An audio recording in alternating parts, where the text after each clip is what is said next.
Simplemente es una legislación distinta. Pero yo quisiera hablar de algo que escribí en el periódico Desde la Fe. En la Iglesia Católica estamos llenos de homosexuales. Por supuesto. Hay homosexuales en las parroquias que son catequistas, que ayudan en el apostolado, que van de misión, que están en los grupos juveniles y cosas así. ¿Por qué cuando se trata del apostolado y del trabajo se les reconoce? ¿Y por qué en un momento determinado, y regreso a esa mala imagen que los homosexuales tendrían que tener más cuidado? Estas son las imágenes que sacuden hoy al Vaticano. La revista italiana Panorama publicó hoy Las noches bravas de los curas homosexuales, una investigación con imágenes y relatos inéditos de la presunta doble vida de algunos sacerdotes en Roma.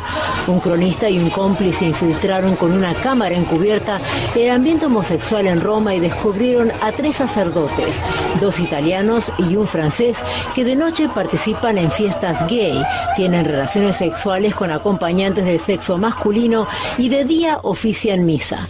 En una ocasión, según publica el semanario, el cómplice le pide a uno de los curas ponerse la sotana y luego mantiene relaciones sexuales con él. En otra oportunidad, después de tener relaciones sexuales con el cómplice en una habitación frente a una iglesia católica, el cura abre un ropero y muestra sus hábitos y le pregunta a su amante ocasional si está satisfecho. Según las entrevistas de Panorama, uno de los sacerdotes dice haber descubierto su homosexualidad hace 3 años y asegura que el 98% de los sacerdotes que conoce es homosexual y que el resto reprimen su sexualidad.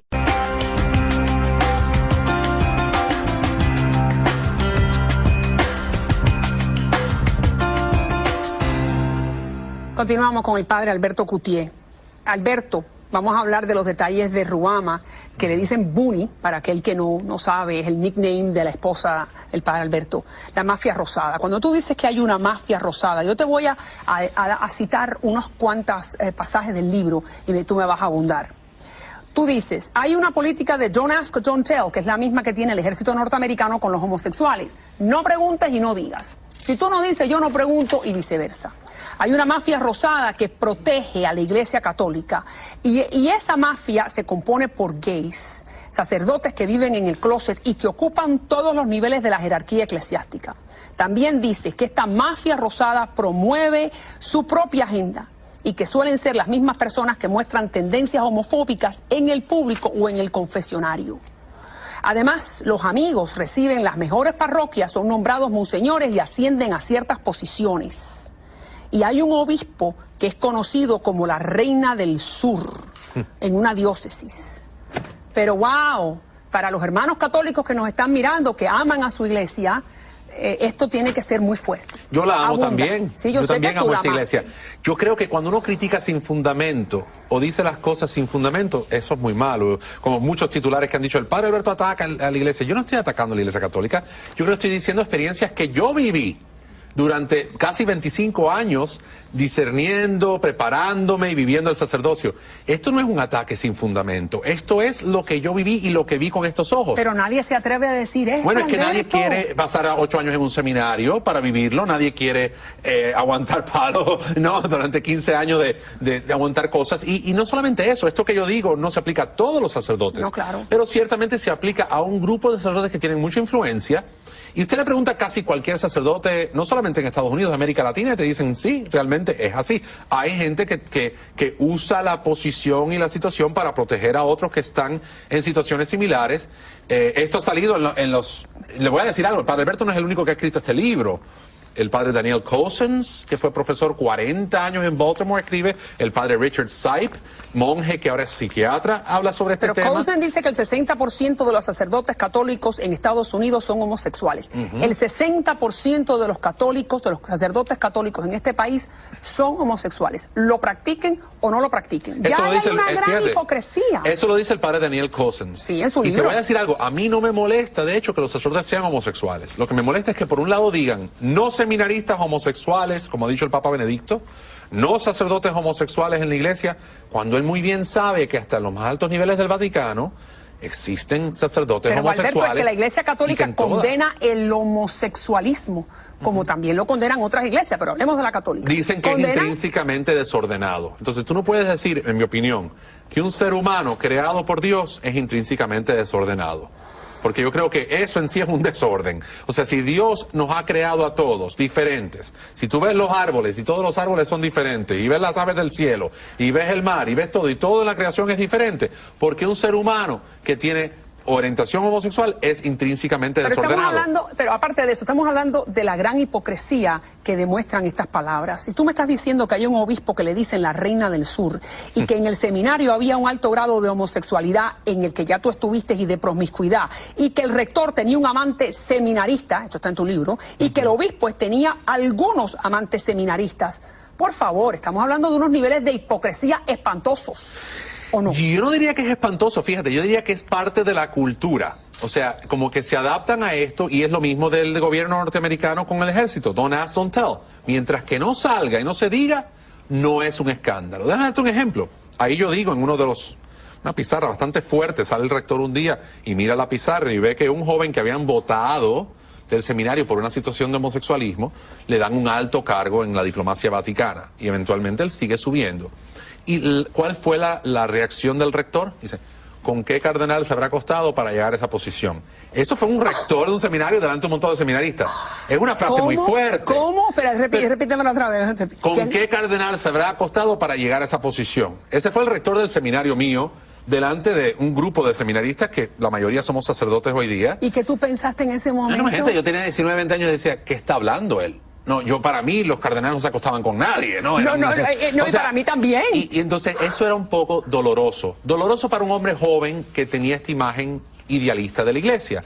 Yo hago estas historias, fíjate, en el libro, no para escandalizar a la gente, ni para que el católico romano devoto se sienta mal sobre su iglesia, porque la iglesia es mucho más que eso. Y uno tiene que ver también el Espíritu Santo que actúa a través de toda esta fragilidad humana. Claro. Y yo lo veo. Que tiene compasión de nosotros, los pecadores. Exacto, pero yo creo que no conocer esas cosas es no conocer toda la historia. Y creo que es bueno que la gente sepa que un hombre dentro de una institución donde hay una serie de irregularidades comunes y aceptadas, uno empieza a sentirse como que, espérate, ¿dónde estoy yo metido? De hecho, hay muchos libros escritos sobre estos ex seminaristas, por ejemplo, que han escrito libros diciendo, por ejemplo, hay uno que se llama Goodbye Good Men, donde un seminarista dice, los hombres heterosexuales se sienten fuera de lugar en muchas órdenes religiosas y en muchos seminarios, porque lo que protege la iglesia es este tipo de comportamiento. Pero yo no fíjate estoy lo que diciendo acabas que de eso decir, sea en todas partes. pero escucha lo que es acabas una de decir. realidad. Hay una discriminación por parte de los sacerdotes gays a los sacerdotes que no son gays. En algunas situaciones. ¿Y tú sentiste eso? Yo no sentí eso, fíjate. Yo sentí que los sacerdotes homosexuales o los seminaristas homosexuales eran mis compañeros, que tenían sus situaciones, que algunos de ellos siguen teniéndolas ahora como sacerdotes, y pero simplemente uno vive en esas situaciones. Pero tú me estás diciendo entonces que en este momento, en esta ciudad, hay sacerdotes católicos que eran amigos tuyos, que eran amigos, que eran cercanos porque estaban contigo en el mismo servicio, que tienen amantes hombres. Eso es lo que tú me estás diciendo. Yo no voy a opinar de la vida de más nadie, pero te puedo decir que realmente que eso ha existido siempre desde que el mundo es mundo. Que hay sacerdotes heterosexuales que viven el celibato, hay sacerdotes homosexuales que viven el celibato, y hay quienes de ambas orientaciones no viven el celibato, pero siguen siendo líderes. Te voy a dar un ejemplo. El otro día estoy en mi parroquia, la Iglesia de la Resurrección, mi iglesia episcopal, estoy preparándome para una clase de adultos. Viene un sacerdote de Colombia, con su novia de la mano, párroco de una iglesia grande en Bogotá, y me dice, mire padre, yo soy casado civilmente, su obispo no sabe que él es un hombre casado, pero él sigue siendo sacerdote católico romano en una iglesia prominente en Bogotá, y él es casado. Pero Alberto, lo que me estás diciendo va completamente en contra de los preceptos de la Biblia, donde lo que tiene que haber es transparencia. Sí. Si yo soy católica y yo considero que la persona que me está dando la misa está siguiendo una serie de preceptos morales y que es célibe, porque eso es lo que dicta la iglesia, entonces si no lo es, ¿me está mintiendo o me equivoco? Sí, se está mintiendo él mismo y a Dios. Yo creo que, mira, por ejemplo, en el caso mío la gente dice, no, pero imagínate que tú traicionaste a tus feligreses. Yo decía, ¿sabes? Yo nunca lo vi de esa manera. Yo creo que yo me traiciono a mí mismo cuando tengo que vivir una vida doble. cuando tú no puedes decir abiertamente, mira, yo estoy enamorado y quiero vivir. Lo único que yo lamento en todo este proceso, realmente, es no haber salido antes, que los paparazzi me vieron aquel día en la playa, a decirle a la gente, ¿saben qué? Yo estoy enamorado de esta mujer, yo ya no pienso que muchas de estas ideas, porque no era solamente el celibato, una serie de ideas. Yo no creo que una pareja que usa la píldora, o se atan los tubos, o hacen una vasectomía, o es divorciada, o están divorciados, que están cometiendo pecado mortal. Yo creo que hay gente que simplemente no cabe en ese cajón, pero siguen yendo ahí a la iglesia y comulgan.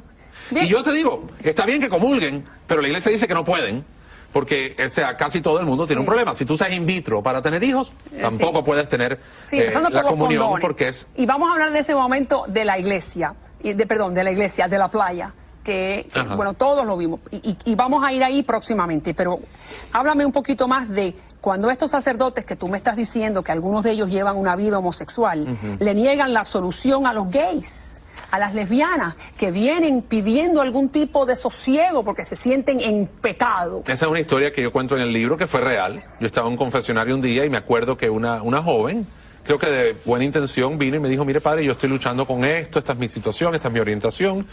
Yo no lo podía ver porque está al otro lado de la pantalla, pero me imagino que era una persona bastante joven, y me dice, yo me siento mal porque el padre tal me dijo que yo me voy al infierno, que estoy en pecado mortal, porque estoy muy mal, porque esta situación. La gente siempre dice, te voy a decir su versión, no estoy seguro que el padre le dijo eso, pero el padre más o menos le hizo entender a ella que tenía una situación muy grave y que no podía comulgar.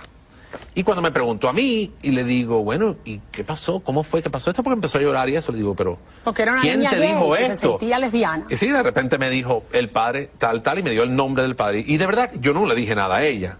Pero yo por dentro, y lo cuento en el libro, me sentí tan mal porque ese padre tenía reputación de tener su pareja y de estar en otra situación de homosexualismo. Y decía yo, ¿cómo es que la misma gente, siendo homosexual dentro de la iglesia, discriminan tanto a estas personas que vienen buscando ayuda? O sea, y te voy a decir, hay algo maravilloso en ser episcopal, y te digo esto, que en nuestra iglesia hay gente ultra conservadora, hasta el punto que son hasta más conservadores que muchos católicos romanos, y hay gente ultra liberal, ¿no? Yo quisiera pensar que no soy ni de un extremo ni del otro, pero la realidad es que a todo el mundo se le acepta y se le respeta, y no se le impone ser algo que no son. Y si hay un sacerdote que es homosexual, se sabe que esta persona por lo menos se compromete o al celibato o a vivir en una pareja decentemente, y no a esta promiscuidad de ir visitando los clubes gays. Porque hay que recordarle a los amigos que nos están mirando que los episcopales, la iglesia a la que pertenece Alberto ahora, permite que haya obispos gays, que haya... bueno, tenemos uno que es abiertamente gay, y digo yo, bueno, ok, tienes uno que es abiertamente gay que lo dice, pero aquí tienes decenas de ellos que lo son y lo están enclosetados, ¿no? Así que, ¿cuál es la diferencia? En Varsovia, el arzobispo Józef Mikalik, que no es nada menos que el jefe de la Iglesia Católica de Polonia, el presidente de la Conferencia Episcopal, dijo que los niños son culpables de ser objeto de abusos sexuales por parte de sacerdotes. Como lo oye, los niños son los culpables. El presidente del episcopado polaco declaró que un niño de una familia abrumada busca acercarse a otros, pierde el rumbo y hace que la otra persona también lo pierda. O sea que los culpables son los niños, no los malos curas. Es indignante. Las palabras fueron condenadas por ciudadanos y políticos que le expresaron su indignación.